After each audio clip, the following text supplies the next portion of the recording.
E aí, estão de olho nas notícias? Estão vendo as coisas que estão acontecendo? Hoje quero falar sobre um assunto um pouquinho chato, né? Que aconteceu em Carapicuíba, infelizmente, em mais uma escola, agressão, enfim, confusão, estudantes detidos aí. Acho que a gente tem um bom assunto aí pra gente falar hoje, né? Também queria comentar um pouquinho sobre uma matéria interessante que eu vi desses aplicativos de entregas aí, de alimento, enfim, várias coisas. Dá pra gente bater um papo sobre isso também, já que não rolou na live, eu vou explicar isso daí. E também quero falar sobre o tão falado Neymar, né? Aí parece que Neymar pisou na bola. Deixa a comédia aí pro Rafinha Bastos e pros outros comediantes do YouTube aí. Vamos nós pra nossa conversa.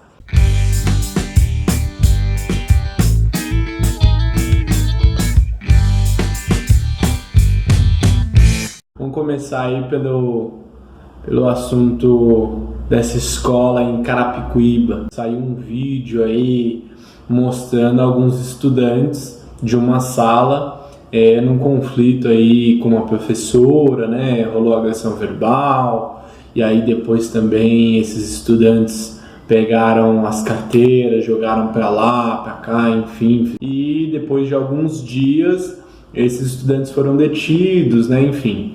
E agora, 3 de 9 dos estudantes que foram detidos foram encaminhados para a Fundação Casa. Esse caso aí repercutiu bastante e, infelizmente, não é um caso incomum. É uma coisa que acontece com uma determinada frequência. A gente acaba vendo esses episódios aí muito chatos, né? Então é um tema muito interessante para a gente discutir, né? Eu que venho da militância da área da educação, né? Inclusive do movimento estudantil, acho que a gente precisa entender por que essas coisas acontecem.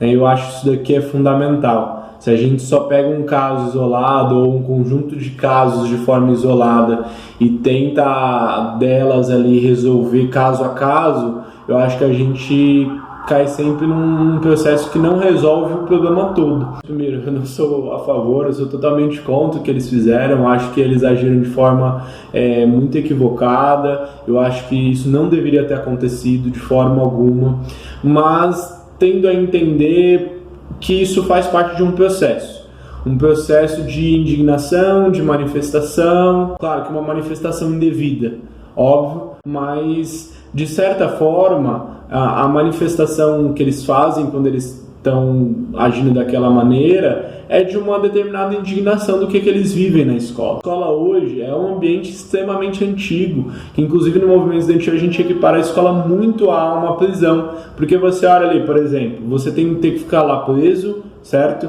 E aí você tem um carcereiro, que é o inspetor, né? Tem que ficar te botando pra dentro da cela toda hora, tu tem 20 minutos de banho de sol, é tudo cheio de grade, de muro, de correntes e de ordens, e aí é isso, você tem uma prisão num ambiente que era para ser educativo.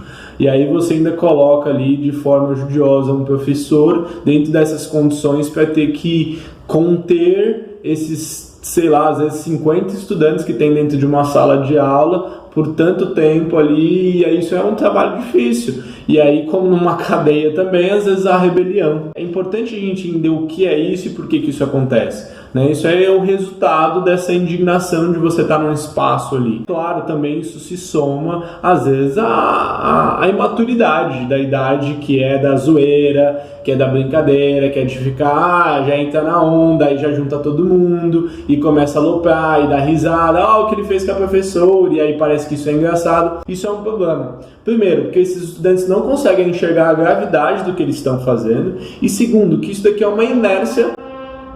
Tem umas buzinas aí. Isso é uma inércia da educação, né? Porque da educação enquanto do governo, né? Vinda do governo para com esses estudantes. Porque você tem essa escola hoje que não está preparada de forma alguma para receber o público atual. Você trabalha só com lousa, giz, caderno e caneta numa geração tecnológica como a gente, e aí você inclusive tem as escolas negando a tecnologia, o que é um absurdo, porque você podia utilizar disso como instrumento pedagógico. você não tem esporte na escola, não tem arte, não tem cultura, os estudantes são constantemente reprimidos. Pô, essas coisas são importantes. Você pode perceber em escolas onde você tem um pouco mais dessas outras questões, você tem laboratório, você tem trabalho real com os estudantes, a tendência é que esse tipo de coisa não aconteça. Ah, Samuel, mas no meu tempo de escola não era assim, a gente tinha que respeitar o professor, porque senão isso, senão aquilo. Gente, eu super entendo, mas o tempo de vocês eram outros. Não é o mesmo de hoje. E não é assim que a gente vai combater as coisas. Porque a gente tem aprendido cada vez mais que quando a gente resolve as coisas só na base de autoritarismo,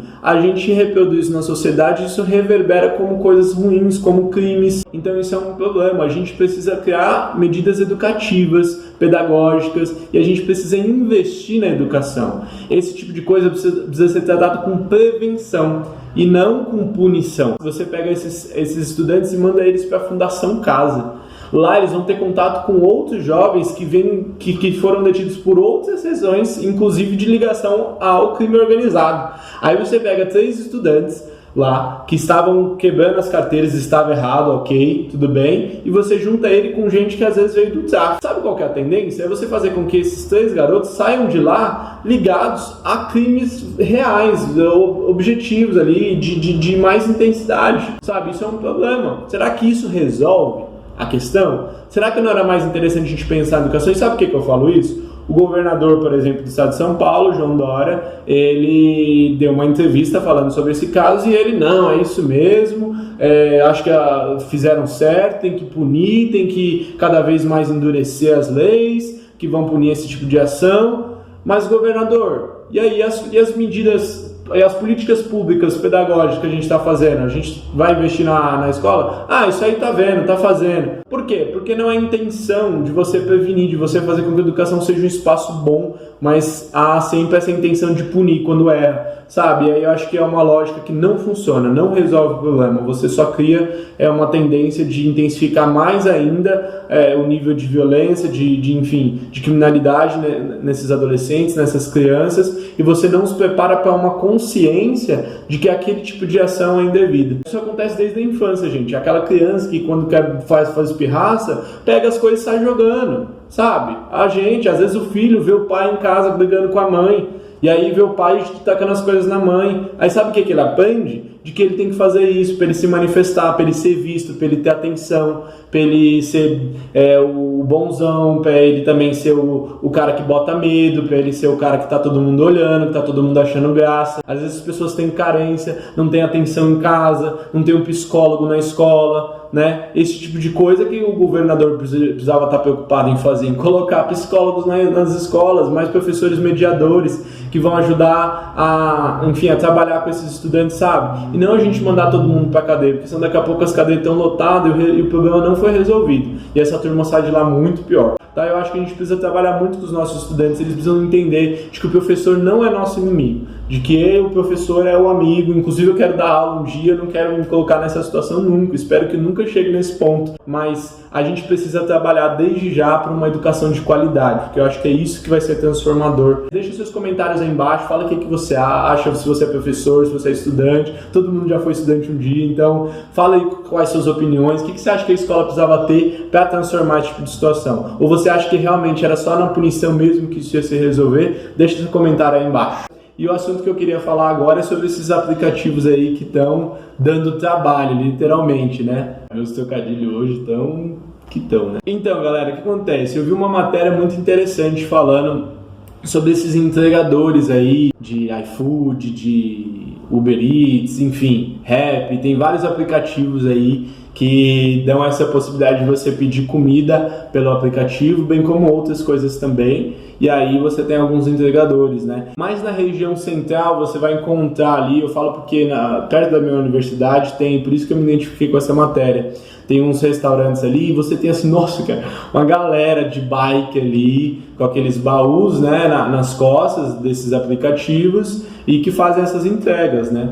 E aí eu vi uma matéria muito interessante e a turma contando um pouquinho de como que é isso, né, pra galera que trabalha, né? É bem complicado, porque tem trazido pontos muito positivos e pontos muito negativos. É muito positivo para o cliente, óbvio, uma comodidade, né, para você ter ali acesso, enfim, quem tem condições pode ter solicitar, enfim, e às vezes você pegando promoções, até quem não tem muitas condições, às vezes, olha, tá numa promoção, consegue comprar, legal, mas isso também traz alguns pontos negativos, né? Você tem uma relação de trabalho muito intensa, de certa forma, na exploração com esses trabalhadores, porque você não tem ali garantias de nada, de seguro de nada, mas ao mesmo tempo também você oferece um emprego, entre aspas, né? Você oferece uma oportunidade de trabalho ali. Eu queria trazer mesmo uma reflexão sobre esse assunto, né? Porque os trabalhadores, a galera da bike, por exemplo, falando das dificuldades que tem, de às vezes você ter que rodar 12 horas por dia na bicicleta para conseguir tirar uma grana mínima. E na nossa geração que a gente está vivendo,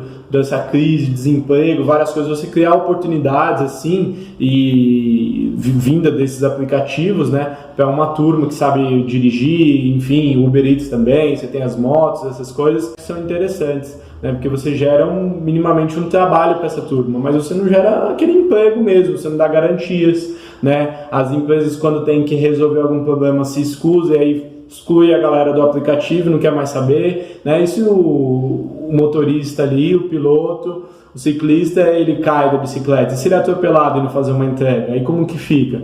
Essas coisas são complicadas, as relações de trabalho informal são complicadas. E os trabalhadores de algumas áreas também, de algumas categorias, ficam prejudicados. Os motoboys têm falado, por exemplo, aí das dificuldades que têm encontrado para se manter, porque hoje é tudo pelo aplicativo. Eu queria saber a opinião de vocês, na verdade, né? Eu ia falar na live, então eu não quero me estender muito no assunto, mas deixa a sua contribuição aí. O que você acha? Você trabalha em algum desses aplicativos? Já trabalhou? Você acha interessante? Você acha que é positivo? O fato dessas empresas, inclusive, não gerarem, né, um certo retorno para a nossa cidade, para o estado ou para o país, enfim, vai tudo aí para o capital estrangeiro. Você acha que isso é positivo também? Você acha que é válido? Você acha que precisa ter regras? Você acha que o governo precisava colocar algumas medidas mínimas ou não? O que você pensa sobre esses aplicativos aí de trabalho e que oferecem serviço, mas que estão dando essa demanda aí importante aí para um país com muitos e muitos desempregados? Deixa seu comentário aqui embaixo aí e a gente vai falando mais sobre isso. E agora, vamos falar só um pouquinho, porque ainda ele não foi resolvido esse caso, mas o do Neymar. Tá metido em mais uma encrenca aí, né? Parece que uma modelo o acusou de estupro. É um caso sério, importante da gente discutir. Eu acho que precisa, obviamente, se resolver esse caso primeiro, para que a gente pudesse, né, falar com mais propriedade, né? E na verdade não era essa a intenção de falar nesse vídeo sobre exatamente o juízo desse caso. Eu acho que isso cabe à turma aí, né, os juízes, enfim. Eu acho que a gente só podia refletir sobre algumas coisas importantes, né? Eu falo porque eu fiquei tentado a falar desse assunto, que todo mundo está falando desse assunto, né? Quando eu me apresentei até falei de futebol, gente, eu não entendo nada, mas aí é até interessante a gente refletir sobre isso, o quanto às vezes, né, por conta de uma pessoa, o futebol vai ficar ali prejudicado, né? O Neymar sofreu um acidente aí, agora, no início da Copa América, jogando contra o Catar, bem numa época onde ele precisava ter um recuo para poder resolver esse caso, né? Vai saber, enfim, não quero ficar especulando nada, óbvio, espero que se ele tivesse se machucado ele esteja bem, enfim, se recupere, não desejo a ninguém mal. É um assunto delicado, né? Tem gente que vive aí fugindo das maneiras que dá para fugir do assunto principal, né? Inclusive, o Bolsonaro foi visitá-lo. Eu só queria falar um pouquinho, na verdade, disso daqui, né? Que eu acho que é uma questão grave, porque às vezes a gente ameniza um crime, um problema pela figura a qual está respondendo, e eu acho que a gente não pode fazer isso. Ter um entendimento sobre algo, independente das pessoas que estão envolvidas nesse caso, certo? Eu falo por quê? Se é outra pessoa, se é um trabalhador comum e acusado de estupro, as primeiras coisas que a gente ouve, tem que ir pra cadeia, bandido bom é bandido morto, ele cometeu um crime, tem que pagar. E aí por que a gente não faz isso com o Neymar? Você entende? Eu não tô querendo que a gente atribua juízo a ele, acho que a gente já faz errado quando a gente faz isso com outras pessoas. Acho que as pessoas vão ser julgadas pela lei, existe uma lei que a gente precisa exigir que seja cumprida, que de fato puna devidamente as pessoas que cometerem crime, enfim, recupere para a sociedade esse indivíduo, só que a gente faz essa diferenciação entre uma figura pública, entre uma figura que é uma estrela e uma pessoa comum. Eu acho que isso não pode acontecer. Mas eu acho que a gente precisa estar suscetível a entender que, independente do nível social que a pessoa se encontra, ela está passível de cometer erros. É interessante a gente ouvir de quem está reclamando, né? A gente precisa atender a essa questão, né? Essa questão do estupro é muito, muito importante da gente discutir,